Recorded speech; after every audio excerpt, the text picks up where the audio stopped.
Hi friend मो श्रीकांत आपण मानक जीरो ऑयल किचन को स्वागत। आज आम प्रस्तुत करने जाऊे बिना तेल चिकेन तरकारी।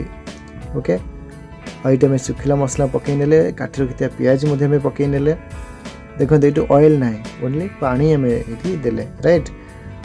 ओके बहुत बढ़िया भावे सी करी होची जोटा कि बिना तेल रे जोटा कि प्रत्येक लोक अभ्यास हो जाए तेल न पकड़े रोषे हेब ना राइट। किंतु ये बिना तेल आम रोषे करवा पियाज बहुत भल जारी हो आसला और नेचुरल बास्ना तार जो तेजपत्र डालचीनी पियाज जो नेचुरल बास्ना आसूँ जोटा कि ये ऑयल बा तेल में पकई तार बास्ना में पाई पार था राइट। एवं आम काश्मीरी मिर्च जोटा कि नाली लंका गुंडा में पकई ने भलसे मिक्स करदे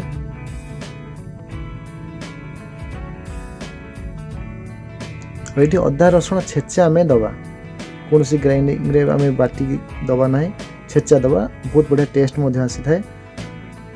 जेहेतु आम इमरजेंसी सर्विस रे जॉब करूँ ये जोटा कि निजे को रोषे करा पड़ूँ और निजे रोषे कर खाइबा भी बहुत मजा लगे बहुत निरा तार रोषे करवा बहुत बढ़िया देखो बास्ना सहित बहुत बढ़िया मुझे मसला जारी हो सहित मसला गुंडा में पकेबा काटी रखता टमाटर पकई ने टमाटर सीझापी किसी समय छाड़ीदे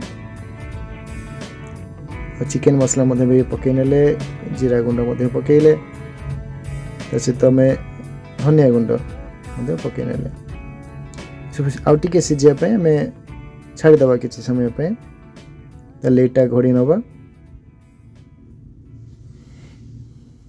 और ये गैस आप देखो सीम और मीडियम फ्लेम आप बनवे जोटा कि इंधन जो गैस आपंकर सेव हो स्वाद अनुसार आम हल्दी गुंड पकईले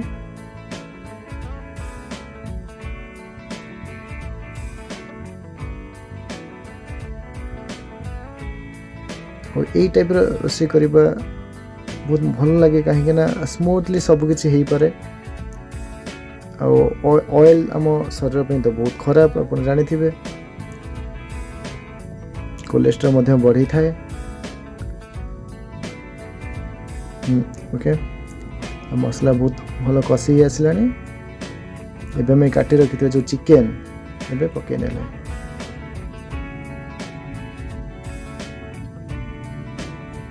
थरे कषिला काटी रखि आलू पकेबा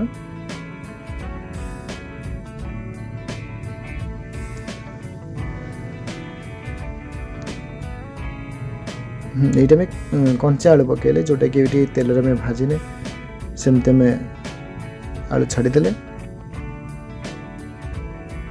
टोटाल ऊपर ये जीरो ऑयल। ओके ये जो क्वीन आम रोषे कर डिश जो कुकवेयर नाम हूँ क्वीन राइट जोटा कि टेक्नोलोजी तैयारी कर जोटा कि ऑपरेटिव टेक्नोलोजी विटालॉक टेक्नोलोजी आउ 18x8 स्टेनलेस स्टील तैयारी से पॉसिबल हो पारुछि जीरो ऑयल रे रोषे करवा संपूर्ण भाव प्रस्तुत हो गला चिकेन। और ये वीडियोटा देख सारा आप लाइक शेयर और सब्सक्राइब करदे। Thank you.